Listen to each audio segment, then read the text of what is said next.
श्रीमद् भगवद गीता नवा अध्याय राज विद्या राजगुण योग।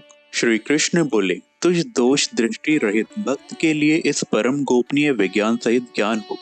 पुनः भली भांति कहूंगा, जिसको जानकर तू दुख रूप संसार से मुक्त हो जाएगा। यह विज्ञान सहित ज्ञान सब विद्याओं का राजा, सब गोपनीयों का राजा, अति पवित्र, अति उत्तम, प्रत्यक्ष फल वाला धर्मयुक्त साधन करने में बड़ा सुगम और अविनाशी है। हे परम तप, इस उपयुक्त धर्म में श्रद्धा रहित पुरुष मुझको ना प्राप्त होकर मृत्यु रूप संसार चक्र में भ्रमण करते रहते हैं। मुझ निराकार परमात्मा से यह सब जगत जल से बर्फ के सदृश परिपूर्ण है और सब भूत मेरे अंतर्गत संकल्प के आधार स्थित है, किंतु वास्तव में मैं उनमें स्थित नहीं हूँ। वे सब भूत मुझ में स्थित नहीं है, किंतु मेरी ईश्वरीय योग शक्ति को देख कि भूतों का धारण पोषण करने वाला और भूतों को उत्पन्न करने वाला भी मेरा आत्मा वास्तव में भूतों में स्थित नहीं है। जैसे आकाश से उत्पन्न सर्वत्र विचरने वाला महान वायु सदा आकाश में ही स्थित है, वैसे ही मेरे संकल्प द्वारा उत्पन्न होने से संपूर्ण भूत मुझ में स्थित हैं, ऐसा जान। हे अर्जुन, कल्पों के अंत में सब भूत मेरी प्रकृति को प्राप्त होते हैं, अर्थात प्रकृति में लीन होते हैं, और कल्पों के आदि में उनको मैं फिर रचता हूँ। अपनी प्रकृति को अंगीकार करके स्वभाव के बल से परतंत्र हुए इस संपूर्ण भूत समुदाय को बार बार उनके कर्मों के अनुसार रचता हूँ। हे अर्जुन, उन कर्मों में आसक्ति रहित और उदासीन के सदृश स्थित मुझ परमात्मा को वे कर्म नहीं बांधते। हे अर्जुन, सकाश से प्रकृति चराचर सहित सर्व जगत को रचती है और इस हेतु ही यह संसार चक्र घूम रहा है। मेरे परम भाव को ना जानने वाले मूढ़ लोग मनुष्य का शरीर धारण करने वाले मुझ संपूर्ण भूतों के महान ईश्वर को तुच्छ समझते हैं, अर्थात अपनी योग माया से संसार के उद्धार के लिए मनुष्य रूप में विचरते हुए मुझ परमेश्वर को साधारण मनुष्य मानते हैं। वे व्यर्थ आशा, व्यर्थ कर्म और व्यर्थ ज्ञान वाले विक्षिप्त चित्त अज्ञानी जन राक्षसी, आसुरी और मोहिनी प्रकृति को ही धारण किए रहते हैं।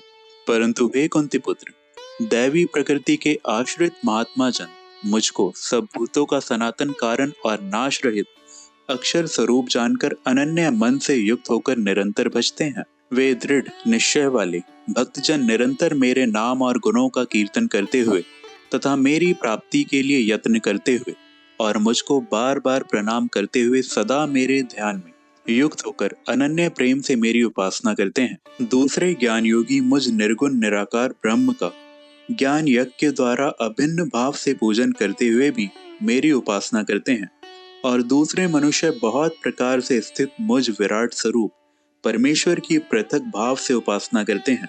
क्रतु मैं हूँ, यज्ञ मैं हूँ, सुधा मैं हूँ, औषधि मैं हूँ, मंत्र मैं हूँ, घृत मैं हूँ, अग्नि मैं हूँ और हवन रूप क्रिया भी मैं ही हूँ। इस संपूर्ण जगत का दाता अर्थात धारण करने वाला एवं कर्मों के फलों को देने वाला पिता, माता, पितामह, जानने योग्य पवित्र ओंकार तथा ऋग्वेद, सामवेद और यजुर्वेद भी मैं ही हूँ। प्राप्त होने योग्य परम धाम भरण पोषण करने वाला सबका स्वामी, शुभ अशुभ का देखने वाला, शरण लेने योग्य प्रत्युपकार ना चाहकर हित करने वाला, सबकी उत्पत्ति प्रलय हेतु स्थिति का आधार निदान और अविनाशी कारण भी मैं ही हूँ। मैं ही सूर्य रूप तपता हूँ, वर्षा का आकर्षण करता हूँ और उसे बरसाता हूँ। हे अर्जुन, मैं ही अमृत और मृत्यु हूँ और सत असत भी मैं ही हूँ। तीनों वेदों में विधान किए हुए सकाम कर्मों को करने वाले, सोमरस को पीने वाले पाप रहित पुरुष मुझको योगों के द्वारा पूजकर स्वर्ग की प्राप्ति चाहते हैं। वे पुरुष अपने पुण्यों के फल रूप स्वर्ग लोक को प्राप्त होकर स्वर्ग में दिव्य देवताओं के भोगों को भोगते हैं। वे उस विशाल स्वर्ग लोक को भोगकर पुण्यशीन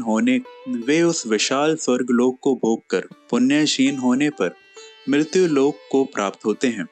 इस प्रकार स्वर्ग के साधन रूप तीनों वेदों में कहे हुए सकाम कर्म का आश्रय लेने वाले और भोगों की कामना वाले पुरुष बार बार आवागमन को प्राप्त होते हैं, अर्थात पुण्य के प्रभाव से स्वर्ग में जाते हैं और पुण्यशीन होने पर मृत्यु लोक में आते हैं। जो अनन्य प्रेमी भक्तजन मुझ परमेश्वर को निरंतर चिंतन करते हुए निष्काम भाव से भजते हैं, उन नित्य निरंतर मेरा चिंतन करने वाले पुरुषों का योगक्षेम मैं स्वयं प्राप्त कर देता हूँ। हे अर्जुन, यद्यपि श्रद्धा से युक्त जो सकाम भक्त दूसरे देवताओं को पूजते हैं, वे भी मुझको ही पूजते हैं, किंतु उनका वह पूजन अवधि पूर्वक अर्थात अज्ञान पूर्वक है, क्योंकि संपूर्ण योगों का भोक्ता और स्वामी भी मैं ही हूँ, परंतु वे मुझ परमेश्वर को तत्व से नहीं जानते। इसी से गिरते हैं अर्थात पुनर्जन्म को प्राप्त होते हैं। देवताओं को पूजने वाले देवताओं को प्राप्त होते हैं, पितरों को पूजने वाले पितरों को प्राप्त होते हैं, भूतों को पूजने वाले भूतों को प्राप्त होते हैं, और मेरा पूजन करने वाले भक्त मुझको ही प्राप्त होते हैं। इसलिए मेरे भक्तों का पुनर्जन्म नहीं होता। जो कोई भक्त मेरे लिए प्रेम से पत्र, पुष्प, फल, जल आदि अर्पण करता है, उस शुद्ध बुद्धि निष्काम प्रेमी भक्त का प्रेम पूर्वक अर्पण किया हुआ वह पत्र, पुष्प आदि मैं सगुण रूप से प्रकट होकर प्रीति सहित खाता हूँ। हे अर्जुन, तू जो कर्म करता है, जो खाता है, जो हवन करता है, जो दान देता है और जो तप करता है, वह सब मेरे अनुभव। इस प्रकार जिसमें समस्त कर्म मुझ भगवान के अर्पण होते हैं, ऐसे संन्यास योग से युक्त चित्त वाला तू शुभ अशुभ फल रूप कर्म बंधन से मुक्त हो जाएगा। मैं सब भूतों में संभाव से व्यापक हूँ, ना कोई मेरा अप्रिय है और ना प्रिय है, परंतु जो भक्त मुझको प्रेम से भजते हैं वे मुझ में हैं और मैं भी उनमें प्रत्यक्ष प्रकट हूँ।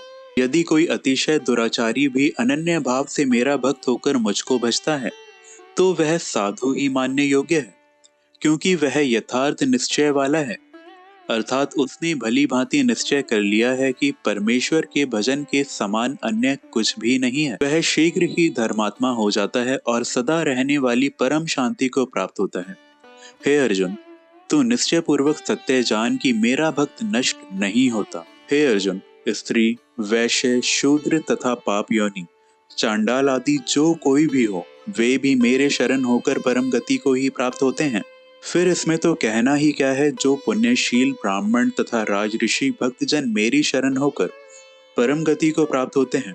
इसलिए तू सुख रहित और क्षण भंगुर इस मनुष्य शरीर को प्राप्त होकर निरंतर मेरा ही भजन कर। मुझ में मन वाला हो, मेरा भक्त बन, मेरा पूजन करने वाला हो, मुझको प्रणाम कर।